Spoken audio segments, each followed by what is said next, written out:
Okay, here we are, Matthew Russell Lee, Inner City Press, here at the Southern District of New York Courthouse.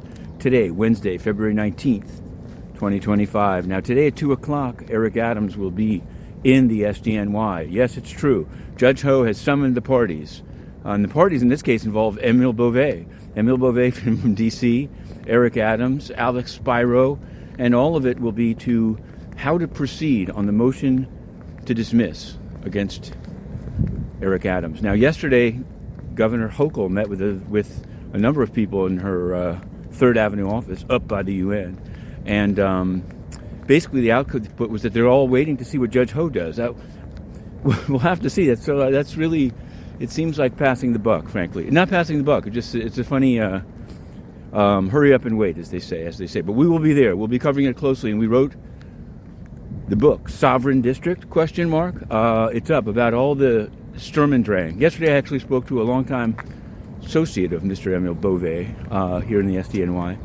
And I'm not saying there'll be a sequel, but there could be a supplement, kind of like McKinney's Laws of New York. In any event, there was also a filing in the criminal case of U.S. versus Sean Combs by Alexandra Shapiro, and it's a motion to dismiss count 3, the Mann Act, previously known as the White Slaver Act. And the argument is that the act is racist. The act is either racist on its face or racist as applied. Actually, I think it's an as applied argument, because they're saying that Jerry Falwell's, the Falwell couple, never was prosecuted. Basically, it has to do with, they redact the name, but you can figure it out if you look into it, an escort service moving across state lines for purposes of sexual, commercial sex acts. So it's an interesting argument. We'll see what Judge Subramanian does with it. That was filed yesterday. We covered that at midnight. Now, some are dismissive of this case, but we cover it all. In fact, I could get into a lot of nitty-gritty cases. But Blake Lively had her amended complaint due yesterday, and it was filed at exactly midnight.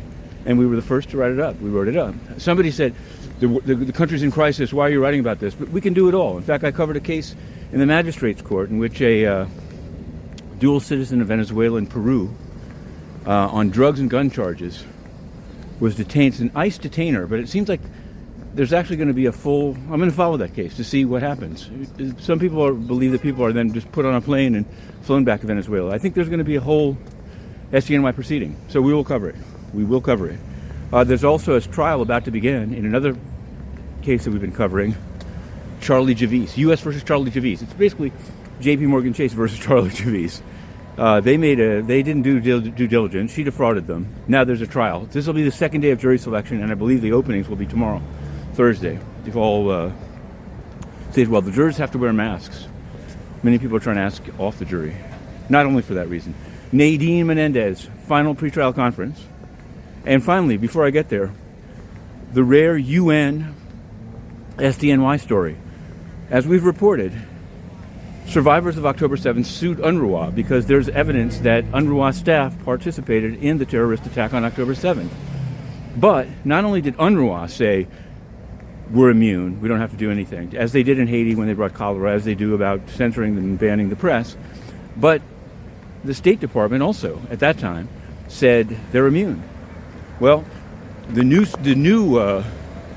Justice Department has written in and said, reconsider. Don't rule on the motion to dismiss. Give us a chance until April to figure out our position. Interesting.